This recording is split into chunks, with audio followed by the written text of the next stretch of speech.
are there any specific fields that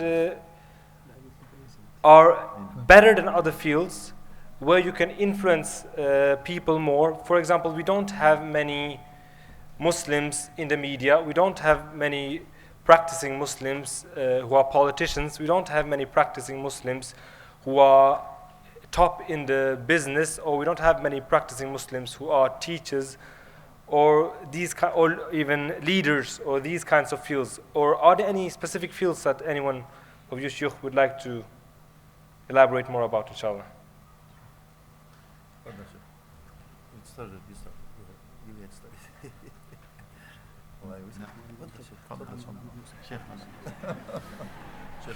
لا أنا لأني تكلمت. You started. Go ahead, Sheikh. Because we're going to do this all day, so we don't have much time. I talked about this before. Remember, your intention in whatever job you do is da'wah. Look, Ibn al-Qayyim rahmatullahi alayh, he said there are 3 rules. If you just remember these 3. ألف ثم عرف ثم كلف. Very easy. ألف القلوب, reconcile the hearts. Let them at least not hate you. How is that? Because you know what? You're a Muslim? Yes. You know, they have 111. نحن قوم جد. يا أخي والله. May Allah help you, wallahi. So, you know, when people come knock on our doors, and the Mashaykh will testify that, I want to become a Muslim. Why? Did somebody shove Islam down your throat? No, did somebody come knock on your door? Did we actually tell you, listen, if you don't become a Muslim, we'll shoot you, we will take oil away from you? He says, no. So why do you want to become a Muslim? Because I met Brother Muhammad, or I met Sister Fatima, and they were really the nicest people. When they said a word, they promised, they fulfilled it, and I mean, I don't have enough time to go into it, but what I mentioned earlier is they lived Islam. So they actually like the person. And when they like the person, they arif, then raise awareness, then kallif, then obligate, educate, then obligate. No matter what, you will need fiqh al-waqa'. You understand, you live here now. This is called home, right? So you better act accordingly. Do not alienate yourself, and don't say that, the us and we, it's us and them. No, it's we. I'm going to be a proactive part of this society, that I'm going to give more than take. And I'll tell you, most of us in the world, forgive me, we are consumers. We are consumers, unfortunately.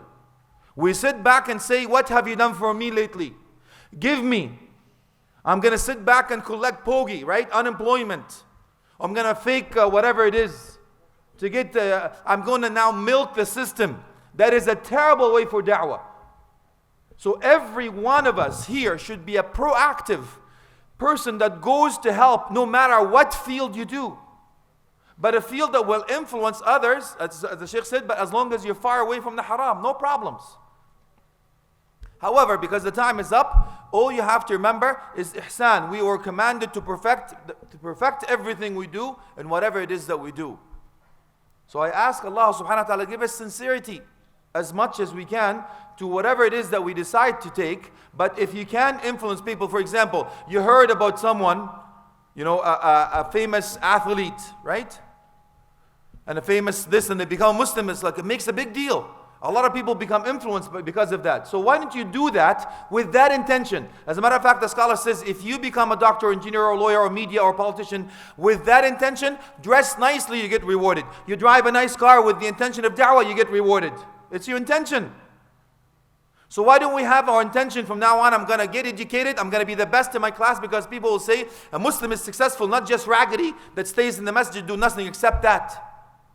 Why don't we become not the consumer, the producers? Why don't we do something for the sake of Allah? You know, the Japanese are tired, man. They're inventing it, and the Chinese are making everything. Come on, where are the Muslims? Dude, we just don't eat and do everything. You listen, the prayer mat, we actually get it from China now. Who is going to raise the banner now to say, I am going to do something. Ha ana da, here I am. I'm going to do something for the sake of Allah. With that intention, the money you spend for education, the time you stay up to study, everything you do it's your jihad. It's your striving. It's whatever it is that you're actually doing for the sake of Allah. So who's now going to do something? We should, I like the Shaykh Wallahi's idea. Amongst us, there has to be a leader. Amongst us, there's 5% leaders, natural leaders. So somebody with that intention, when we come back, inshallah, if Allah gives us the life, Next year, I want to hear somebody from Norway, a local, that has done something for the sake of Allah to help humanity, not just Muslims. How many of you visit the sick in the hospital? Especially those who have time. How many of you go volunteer in the police station? How many of you go volunteer in the fire department? How many volunteer to do something good, not take, give? How many of you shovel the snow for your neighbor or cut the grass for your neighbor? Do people come and say, oh, Muslims are here, we want to move into that area? Oh, Muslims are here, let's get out of here. Sell, run away, man. Do people run to you or run away from you? Remember that, think. You have to become a positive, the most influential, the best character like Prophet Muhammad ﷺ to be. Doesn't matter what field, man, but you better have the intention to perfect it because that's what you're asked to do. I ask Allah subhanahu wa ta'ala to give us sincerity and make us a reason for people to become Muslims, not to become Muslims. Wallahu a'lam.